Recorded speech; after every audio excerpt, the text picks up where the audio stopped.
Hello students, आप सभी का स्वागत है मनोविज्ञान की इस क्लास में। और आज की क्लास में हम सोशल साइकोलॉजी के एक टॉपिक को डिस्कस करेंगे जो कि है एटीट्यूड।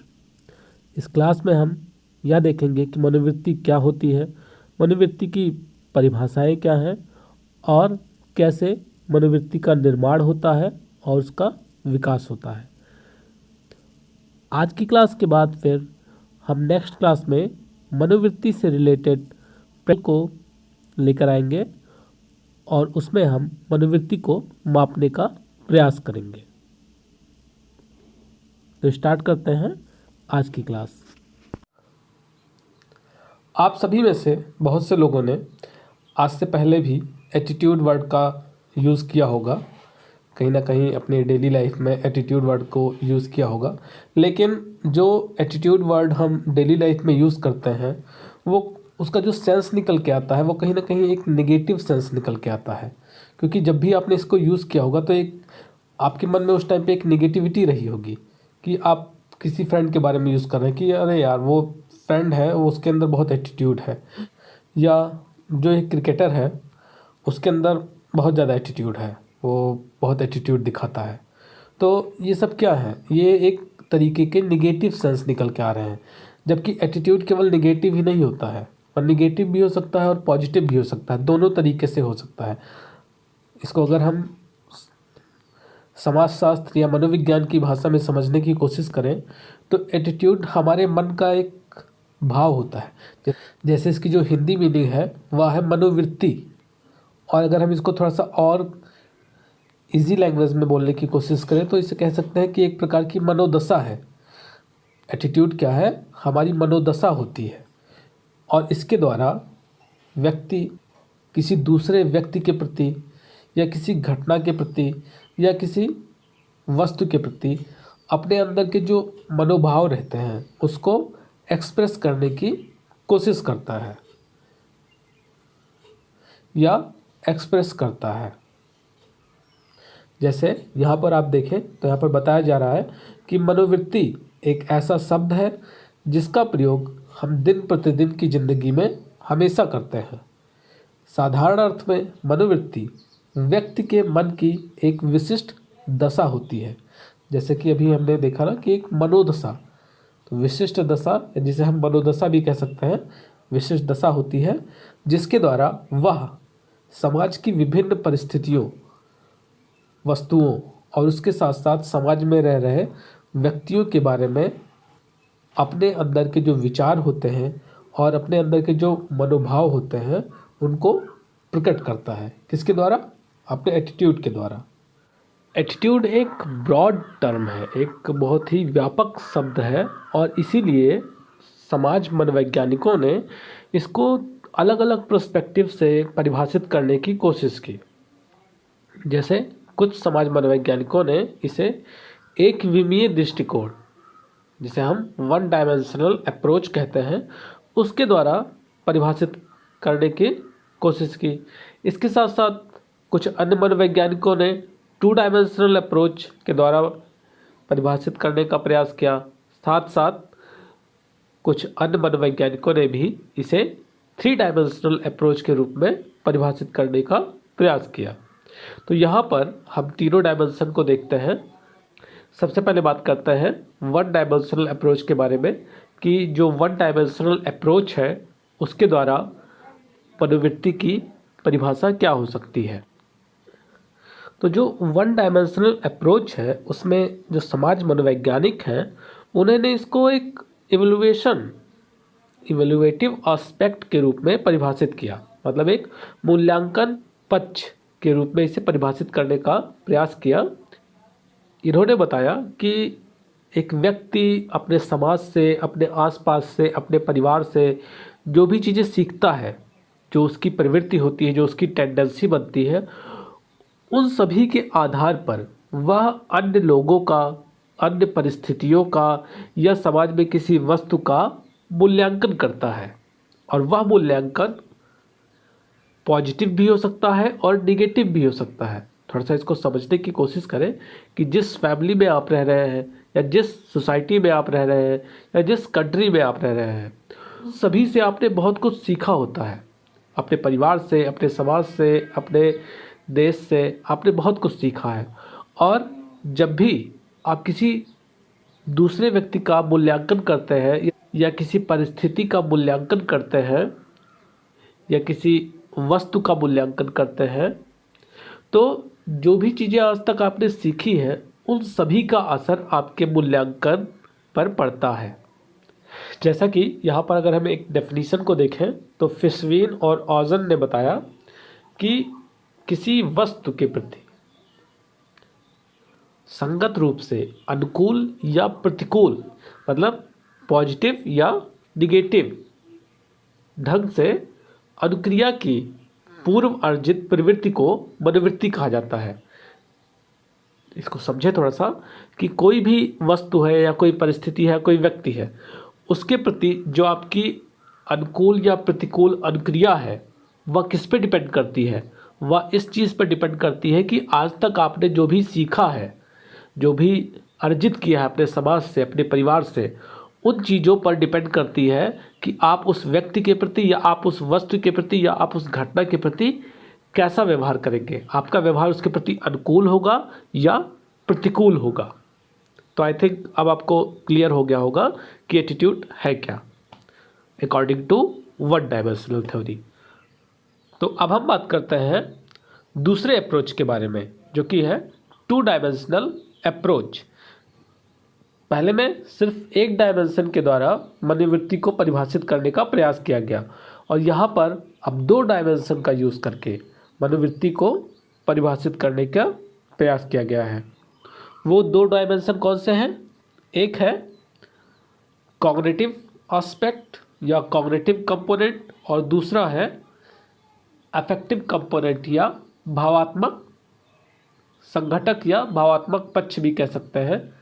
इसको थोड़ा सा समझने की कोशिश करेंगे। सबसे पहले तो यह देखें कि संज्ञानात्मक संगठक या संज्ञानात्मक पक्ष क्या है। तो संज्ञानात्मक पक्ष से तात्पर्य किसी घटना या वस्तु के संबंध में व्यक्ति में जो विश्वास होता है उससे होता है। मतलब कोई घटना घट रही है, कोई वस्तु आपके सामने है या कोई व्यक्ति आपके सामने है और इससे संबंधित जो आपके मन में एक विश्वास है वह संज्ञानात्मक संघटक के अंतर्गत आता है। फॉर एग्जाम्पल, आप जा रहे हैं और अचानक आपके सामने एक शेर आ जाता है। अब शेर को देखकर जो संज्ञानात्मक संघटक है, जो एक कॉग्निटिव कंपोनेंट है, वो आपको क्या विश्वास दिला रहा है? आपके मन में क्या विश्वास हो रहा है? जैसे कि यहाँ पर बताया जा रहा है कि संज्ञानात्मक संघटक किसी घटना या वस्तु या व्यक्ति के संबंध में जो हमारे अंदर विश्वास होता है उससे संबंधित होता है। तो जब शेर आता है हमारे सामने तो हमें क्या विश्वास होता है कि ये हमारे लिए खतरे की घंटी है या हमारे लिए खतरा है और यह हमें खा सकता है या हमें मार सकता है। वो भी मारेगा, एक थप्पड़ नहीं, जान से मार सकता है। तो यह आपका एक विश्वास है किसके प्रति? उस सामने जो आपके उद्दीपक है, वह उद्दीपक घटना भी हो सकता है, कोई व्यक्ति भी हो सकता है या कोई वस्तु। तो ये तो हो गया विश्वास की बात, संज्ञानात्मक संघटक या कॉग्निटिव कंपोनेंट की बात हो गई। अब जो दूसरा डायमेंशन है वह क्या है? अफेक्टिव कंपोनेंट, भावात्मक संगठक। यानी उसको देखने के बाद जब संज्ञानात्मक संगठक हो गया, जब आपको यह विश्वास हो गया कि हाँ शेर को देखा आपने और शेर को देखने के बाद आपके मन में एक विश्वास उत्पन्न हुआ और वह विश्वास किसके आधार पर है? आप इसको ध्यान देंगे, वह विश्वास किस आधार पर हो रहा है? वह हो रहा है आज तक के जो आपके अनुभव रहे हैं लाइफ के, जो भी आपने आज तक सीखा है उस आधार पे ही तो आपको पता चला है कि शेर हमारे लिए डेंजर है। वरना अगर एक छोटा बच्चा है तो सांप को भी पकड़ लेता है। क्यों? क्योंकि उसे यह अभी ज्ञान ही नहीं है कि यह मेरे लिए खतरनाक है। तो जो आपने आज तक सीखा उसी के आधार पर आपको यह विश्वास है कि शेर मेरे लिए खतरनाक है, वह मुझे मार के खा भी सकता है। अब यहाँ से फिर जब हम शिफ्ट होते हैं अफेक्टिव कंपोनेंट पर, तो वहाँ पर क्या हो रहा है कि भावात्मक पक्ष क्या हुआ, आपके अंदर एक डर का भाव उत्पन्न हुआ, और इस भाव के आधार पर ही हम उस व्यक्ति, उस वस्तु या उस घटना के प्रति अनुकूल या प्रतिकूल मूल्यांकन करते हैं। मतलब जो भी आपके अंदर भाव उत्पन्न हुए, जैसे आपके अंदर डर का भाव उत्पन्न हुआ तो डर है, फिर दुख का भी भाव उत्पन्न हो गया कि अब मैं तो मरने वाला हूँ। तो ये सब जो भाव उत्पन्न हो रहे हैं, इन भाव की वजह से आपके अंदर क्या हो रहा है, उस सामने की जो घटना है या सामने जो वस्तु है आपके, उसके प्रति एक निगेटिविटी आ रही है आपके अंदर, एक नकारात्मक भाव उत्पन्न हुआ और आपने उसका मूल्यांकन एक निगेटिव रूप में किया या आप उसको नापसंद करते हैं। तो समझ में आ गया, 2 डायमेंशनल, जिसमें कॉग्निटिव कंपोनेंट और अफेक्टिव कंपोनेंट आते हैं। कॉग्निटिव कंपोनेंट से हमें उस घटना या उस व्यक्ति या उस वस्तु के बारे में ज्ञान प्राप्त होता है या हमारे अंदर यह विश्वास होता है कि वह क्या है, और फिर उसके बाद अफेक्टिव कंपोनेंट, जिसके द्वारा हमारे अंदर यह भाव उत्पन्न होता है, और वह भाव डर का भी हो सकता है, वह भाव खुशी का भी हो सकता है, दुख का भी हो सकता है। मतलब उसको देखने के बाद, उसको विश्वास करने के बाद जो भी आपका भाव है, उस भाव के आधार पर ही आप उसे पसंद करते हैं या नापसंद करते हैं। अब यहीं पर हम 3rd डायमेंशनल को भी देख लेते हैं, क्योंकि 3rd डायमेंशनल में बाकी दोनों चीज़ें सेम है, बस एक नेक्स्ट कंपोनेंट, एक अन्य कंपोनेंट भी यहाँ पर जोड़ दिया गया है, और वह है बिहेवियरल कंपोनेंट, व्यवहार परक संघटक।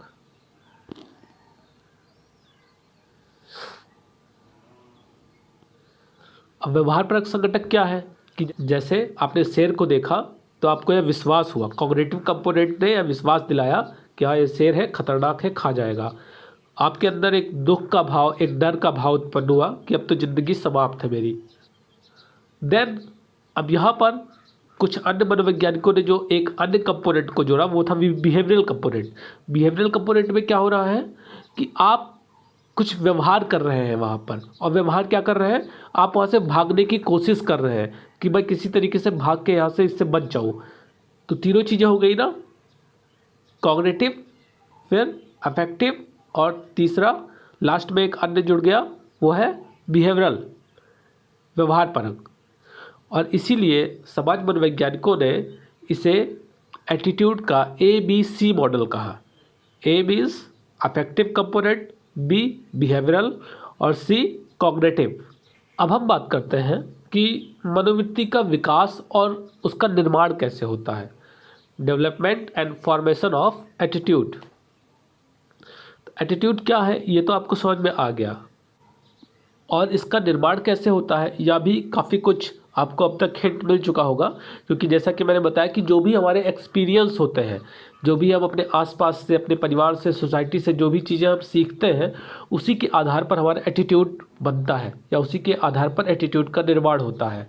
यहाँ पर कुछ ऐसे पॉइंट्स बताए गए हैं जिनके द्वारा एटीट्यूड का डेवलपमेंट और उसका फॉर्मेशन दोनों ही प्रभावित होते हैं। पहला है इसमें आवश्यकता पूर्ति, वांट सेटिस्फैक्शन।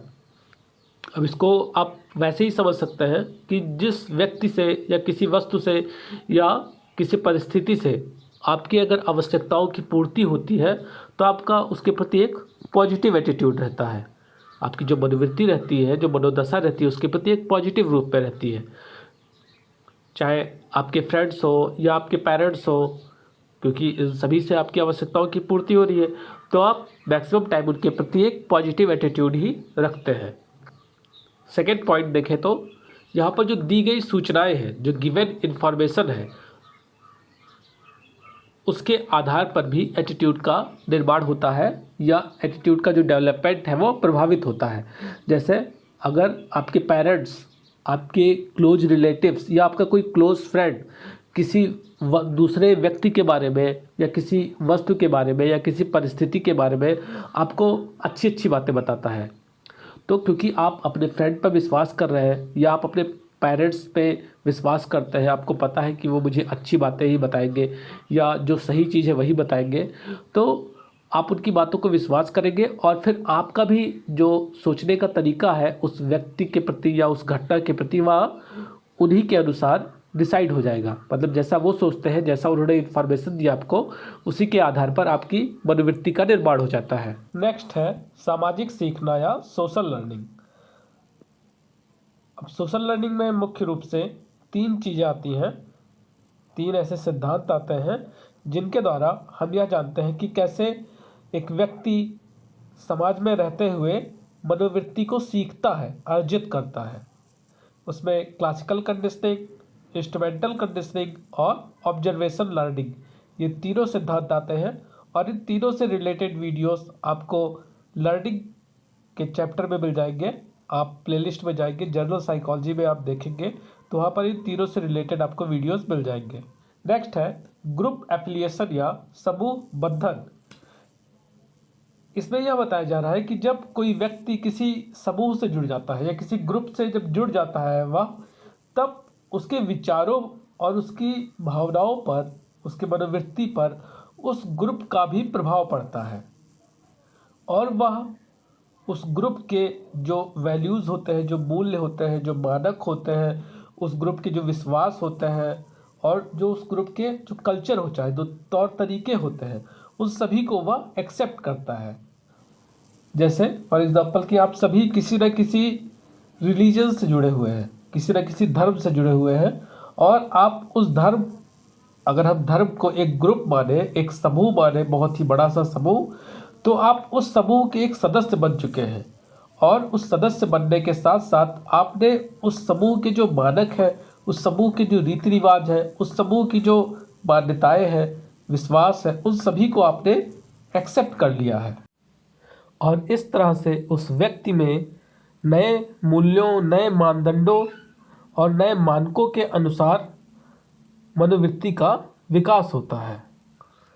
नेक्स्ट है हमारा सांस्कृतिक कारक, कल्चरल फैक्टर, जो कि अभी हम जो इससे पहला टॉपिक हमने देखा समूह बंधन, उसके एग्जाम्पल में ही काफ़ी कुछ हम इसको समझ चुके हैं।